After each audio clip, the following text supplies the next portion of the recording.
बिस्मिल्लाहिर्रहमानिर्रहीम। अस्सलाम वालेकुम। कैसे हैं आप सब? आज आपके लिए लेकर आए हैं बहुत ही ज़बरदस्त सी रेसिपी जो कि हर घर में ज़रूर बनती है और बहुत ही आसान और बहुत ज़बरदस्त।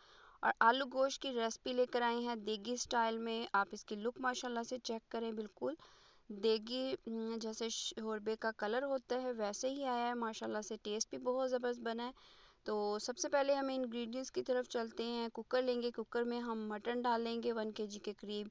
उसमें प्याज, अदरक, लहसुन का पेस्ट और पानी हम इसमें 1 से 1.5 गिलास हम डालेंगे जिसमें वो अच्छे से गल जाए। नमक, हल्दी, सुरख मिर्च, गरम मसाला वगैरह बाद में डालेंगे।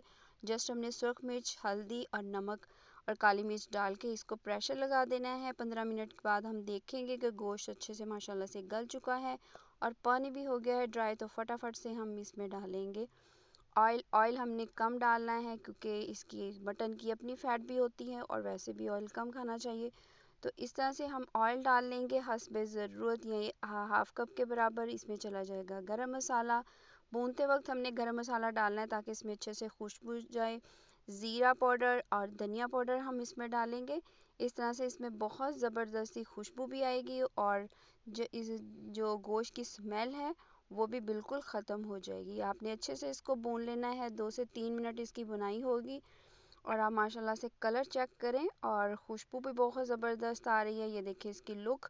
आप इसको एज इट इज़ भी यूज़ कर सकते हैं, भुना हुआ गोश्त बन जाएगा। और अगर आपने इसको आलू गोश्त बनाना है क्योंकि हमने इसमें तो आलू भी ऐड करेंगे और इसका हम बनाएंगे थोड़ा सा शोरबा यानी कि करी बनाएंगे हम इसकी। अच्छी तरह से इसको भूनने के बाद जब ऑयल सेपरेट हो जाए तो अब हमने इसमें डालना है दही। दही हम डालेंगे हाफ़ कप के बराबर। टमाटर हमने यूज़ बिल्कुल नहीं करने। शोरबे में अगर आप दही इस्तेमाल करते हैं तो टमाटर ना डालें और अगर टमाटर हैं तो फिर आप दही ना डालें। बहुत ज़बरदस्त दही के साथ इसका टेस्ट आ जाता है क्योंकि देगी स्टाइल है।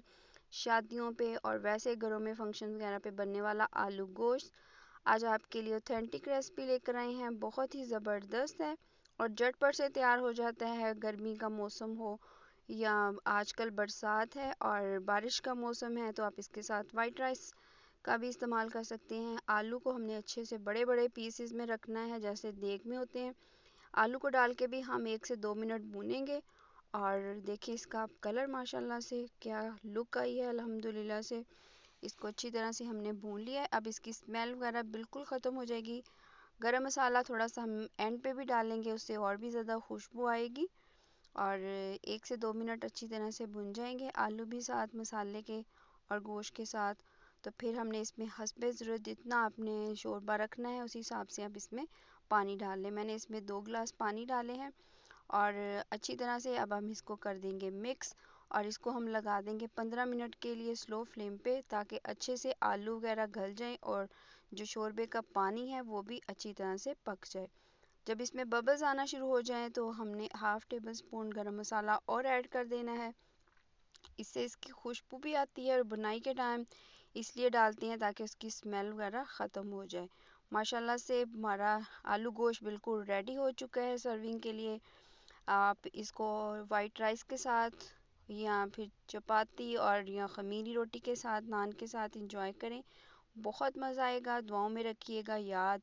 इंशाल्लाह आपके लिए इसी तरह से नई नई रेसिपीज़ लेकर आते रहेंगे। और आपने कमेंट्स करना तो बिल्कुल नहीं भूलना। लाइक और सब्सक्राइब तो मस्ट है।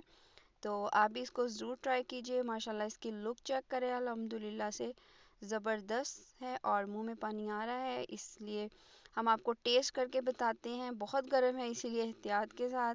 माशाल्लाह से बहुत ज़बरदस्त बना है। अल्लाह हाफिज़।